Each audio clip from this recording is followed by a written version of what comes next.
जय श्री राम, जय हनुमान। प्रिय भक्तों, अगर आज आपके जीवन में तकलीफ है, कई रुकावटें हैं, कहीं से भी रुपए पैसे आने की संभावना नजर नहीं आ रही है, मन भी बेचैन रहता है और आपके सभी काम बनते बनते रुक जाते हैं, तो आज से एक नया अध्याय शुरू करें। हर सुबह सिर्फ 45 मिनट के लिए हनुमान जी के मंत्र का स्मरण करें, क्योंकि जब हनुमान जी प्रसन्न होते हैं तो किस्मत पलटते देर नहीं लगती है और धन वर्षा शुरू हो जाती है। बस हनुमान जी के इस महामंत्र को पूरे मन और श्रद्धा से श्रवण करिए और देखिए कैसे किस्मत खुद चलकर आपके द्वार आती है, क्योंकि भक्तों, हनुमान जी तो भक्तों की श्रद्धा देखते हैं। तो दोस्तों, जो भक्त हमारे चैनल पर नए हैं वो हमारे चैनल सनातन ज्ञान को तुरंत ही सब्सक्राइब कर लीजिए, क्योंकि हम हमारे चैनल पर ऐसे रोजाना मंत्र लाते रहते हैं। वीडियो को लाइक करना ना भूलें और हनुमान जी के चरणों में अपने नाम की हाजिरी अवश्य ही लगा दीजिए। तो चलिए शुरू करते हैं हनुमान जी का पावरफुल महामंत्र। तो एक बार प्रेम से बोलिए, जय हनुमान, जय सिया राम। मनोजवं मारुततुल्यवेगं जितेन्द्रियं बुद्धिमतां वरिष्ठं वातात्मजं वानरयूथं मुख्यं श्रीरामदूतं शरणं प्रपद्ये। मनोजवं मारुततुल्यवेगं जितेन्द्रियं बुद्धिमतां वरिष्ठं वातात्मजं वानरयूथं मुख्यं श्रीरामदूतं शरणं प्रपद्ये। मनोजवं मारुततुल्यवेगं जितेन्द्रियं बुद्धिमतां वरिष्ठं वातात्मजं वानरयूथं मुख्यं श्रीरामदूतं शरणं प्रपद्ये। मनोजवं मारुततुल्यवेगं जितेन्द्रियं बुद्धिमतां वरिष्ठं वातात्मजं वानरयूथं मुख्यं श्रीरामदूतं शरणं प्रपद्ये। मनोजवं मारुततुल्यवेगं जितेन्द्रियं बुद्धिमतां वरिष्ठं वातात्मजं वानरयूथं मुख्यं श्रीरामदूतं शरणं प्रपद्ये। मनोजवं मारुततुल्यवेगं जितेन्द्रियं बुद्धिमतां वरिष्ठं वातात्मजं वानरयूथं मुख्यं श्रीरामदूतं शरणं प्रपद्ये। मनोजवं मारुततुल्यवेगं जितेन्द्रियं बुद्धिमतां वरिष्ठं वातात्मजं वानरयूथं मुख्यं श्रीरामदूतं शरणं प्रपद्ये। मनोजवं मारुततुल्यवेगं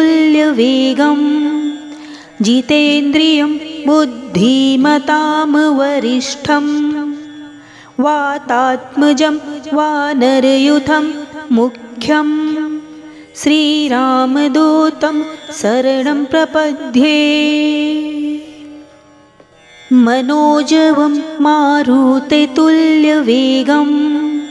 जितेन्द्रियं बुद्धिमतां वरिष्ठं वातात्मजं वानरयूथं मुख्यं श्रीरामदूतं शरणं प्रपद्ये। मनोजवं मारुततुल्यवेगं जितेन्द्रियं बुद्धिमतां वरिष्ठं वातात्मजं वानरयूथं मुख्यं श्रीरामदूतं शरणं प्रपद्ये मनोजवं मारुततुल्यवेगं जितेन्द्रियं बुद्धिमतां वरिष्ठं वातात्मजं वानरयूथं मुख्यं श्रीरामदूतं शरणं प्रपद्ये मनोजवं मारुततुल्यवेगं जितेन्द्रियं बुद्धिमतां वरिष्ठं वातात्मजं वानरयूथं मुख्यं श्रीरामदूतं शरणं प्रपद्ये मनोजवं मारुततुल्यवेगं जितेन्द्रियं बुद्धिमतां वरिष्ठं वातात्मजं वानरयूथं मुख्यं श्रीरामदूतं शरणं प्रपद्ये मनोजवं मारुततुल्यवेगं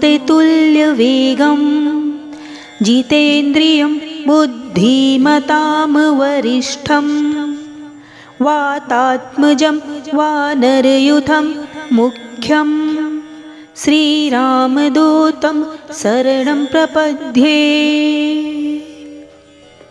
मनोजवं मारुततुल्यवेगं जितेन्द्रियं बुद्धिमतां वरिष्ठं वातात्मजं वानरयूथं मुख्यं श्रीरामदूतं शरणं प्रपद्ये मनोजवं मारुततुल्यवेगं जितेन्द्रियं बुद्धिमतां वरिष्ठं वातात्मजं वानरयूथं मुख्यं श्रीरामदूतं शरणं प्रपद्ये मनोजवं मारुततुल्यवेगं जितेन्द्रियं बुद्धिमतां वरिष्ठं वातात्मजं वानरयूथं मुख्यं श्रीरामदूतं शरणं प्रपद्ये मनोजवं मारुततुल्यवेगं जितेन्द्रियं बुद्धिमतां वरिष्ठं वातात्मजं वानरयूथं मुख्यं श्रीरामदूतं शरणं प्रपद्ये मनोजवं मारुततुल्यवेगं जितेन्द्रियं बुद्धिमतां वरिष्ठं वातात्मजं वानरयूथं मुख्यं श्रीरामदूतं शरणं प्रपद्ये मनोजवं मारुततुल्यवेगं जितेन्द्रियं बुद्धिमतां वरिष्ठं वातात्मजं वानरयूथं मुख्यं श्रीरामदूतं शरणं प्रपद्ये मनोजवं मारुततुल्यवेगं जितेन्द्रियं बुद्धिमतां वरिष्ठं वातात्मजं वानरयूथं मुख्यं श्रीरामदूतं शरणं प्रपद्ये मनोजवं मारुततुल्यवेगं जितेन्द्रियं बुद्धिमतां वरिष्ठं वातात्मजं वानरयूथं मुख्यं श्रीरामदूतं शरणं प्रपद्ये मनोजवं मारुततुल्यवेगं जितेन्द्रियं बुद्धिमतां वरिष्ठं वातात्मजं वानरयूथं मुख्यं श्रीरामदूतं शरणं प्रपद्ये मनोजवं मारुततुल्यवेगं जितेन्द्रियं बुद्धिमतां वरिष्ठं वातात्मजं वानरयूथं मुख्यं श्रीरामदूतं शरणं प्रपद्ये मनोजवं मारुततुल्यवेगं जितेन्द्रियं बुद्धिमतां वरिष्ठं वातात्मजं वानरयूथं मुख्यं श्रीरामदूतं शरणं प्रपद्ये मनोजवं मारुततुल्यवेगं जितेन्द्रियं बुद्धिमतां वरिष्ठं वातात्मजं वानरयूथं मुख्यं श्रीरामदूतं शरणं प्रपद्ये मनोजवं मारुततुल्यवेगं जितेन्द्रियं बुद्धिमतां वरिष्ठं वातात्मजं वानरयूथं मुख्यं श्रीरामदूतं शरणं प्रपद्ये मनोजवं मारुततुल्यवेगं जितेन्द्रियं बुद्धिमतां वरिष्ठं वातात्मजं वानरयूथं मुख्यं श्रीरामदूतं शरणं प्रपद्ये मनोजवं मारुततुल्यवेगं जितेन्द्रियं बुद्धिमतां वरिष्ठं वातात्मजं वानरयूथं मुख्यं श्रीरामदूतं शरणं प्रपद्ये मनोजवं मारुततुल्यवेगं जितेन्द्रियं बुद्धिमतां वरिष्ठं वातात्मजं वानरयूथं मुख्यं श्रीरामदूतं शरणं प्रपद्ये मनोजवं मारुततुल्यवेगं जितेन्द्रियं बुद्धिमतां वरिष्ठं वातात्मजं वानरयूथं मुख्यं श्रीरामदूतं शरणं प्रपद्ये मनोजवं मारुततुल्यवेगं जितेन्द्रियं बुद्धिमतां वरिष्ठं वातात्मजं वानरयूथं मुख्यं श्रीरामदूतं शरणं प्रपद्ये मनोजवं मारुततुल्यवेगं जितेन्द्रियं बुद्धिमतां वरिष्ठं वातात्मजं वानरयूथं मुख्यं श्रीरामदूतं शरणं प्रपद्ये मनोजवं मारुततुल्यवेगं जितेन्द्रियं बुद्धिमतां वरिष्ठं वातात्मजं वानरयूथं मुख्यं श्रीरामदूतं शरणं प्रपद्ये मनोजवं मारुततुल्यवेगं जितेन्द्रियं बुद्धिमतां वरिष्ठं वातात्मजं वानरयूथं मुख्यं श्रीरामदूतं शरणं प्रपद्ये मनोजवं मारुततुल्यवेगं जितेन्द्रियं बुद्धिमतां वरिष्ठं वातात्मजं वानरयूथं मुख्यं श्रीरामदूतं शरणं प्रपद्ये। मनोजवं मारुतेतुल्यवेगं जितेन्द्रियं बुद्धिमतां वरिष्ठं वातात्मजं वानरयूथं मुख्यं श्रीरामदूतं शरणं प्रपद्ये। मनोजवं मारुतेतुल्यवेगं जितेन्द्रियं बुद्धिमतां वरिष्ठं वातात्मजं वानरयूथं मुख्यं श्रीरामदूतं शरणं प्रपद्ये। मनोजवं मारुतेतुल्यवेगं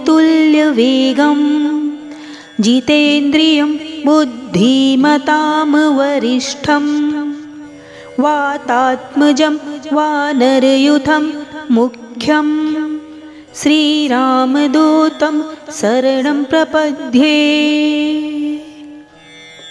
मनोजवं मारुतेतुल्यवेगं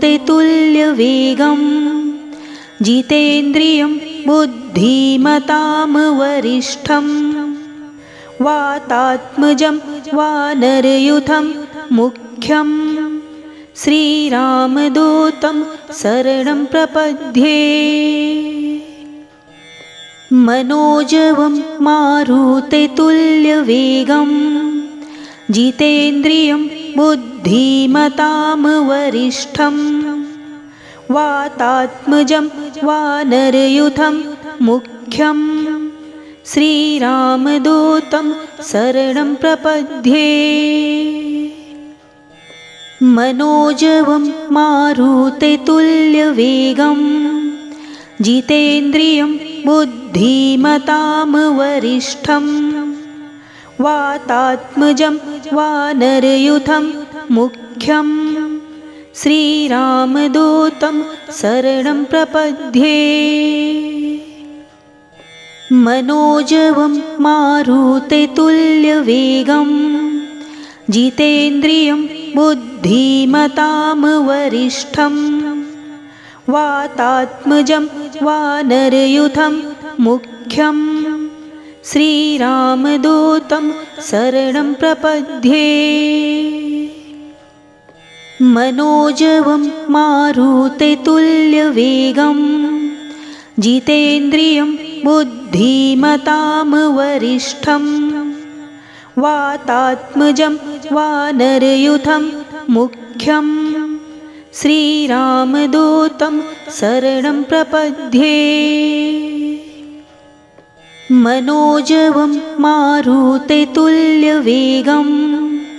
जितेन्द्रियं बुद्धिमतां वरिष्ठं वातात्मजं वानरयूथं मुख्यं श्रीरामदूतं शरणं प्रपद्ये। मनोजवं मारुतेतुल्यवेगं जितेन्द्रियं बुद्धिमतां वरिष्ठं वातात्मजं वानरयूथं मुख्यं श्रीरामदूतं शरणं प्रपद्ये। मनोजवं मारुतेतुल्यवेगं जितेन्द्रियं बुद्धिमतां वरिष्ठं वातात्मजं वानरयूथं मुख्यं श्रीरामदूतं शरणं प्रपद्ये। मनोजवं मारुतेतुल्यवेगं जितेन्द्रियं बुद्धिमतां वरिष्ठं वातात्मजं वानरयूथं मुख्यं श्रीरामदूतं शरणं प्रपद्ये। मनोजवं मारुतेतुल्यवेगं जितेन्द्रियं बुद्धिमतां वरिष्ठं वातात्मजं वानरयूथं मुख्यं श्रीरामदूतं शरणं प्रपद्ये। मनोजवं मारुतेतुल्यवेगं जितेन्द्रियं बुद्धिमतां वरिष्ठं वातात्मजं वानरयूथं मुख्यं श्रीरामदूतं शरणं प्रपद्ये मनोजवं मारुततुल्यवेगं जितेन्द्रियं बुद्धिमतां वरिष्ठं वातात्मजं वानरयूथं मुख्यं श्रीरामदूतं शरणं प्रपद्ये मनोजवं मारुततुल्यवेगं जितेन्द्रियं बुद्धिमतां वरिष्ठं वातात्मजं वानरयूथं मुख्यं श्रीरामदूतं शरणं प्रपद्ये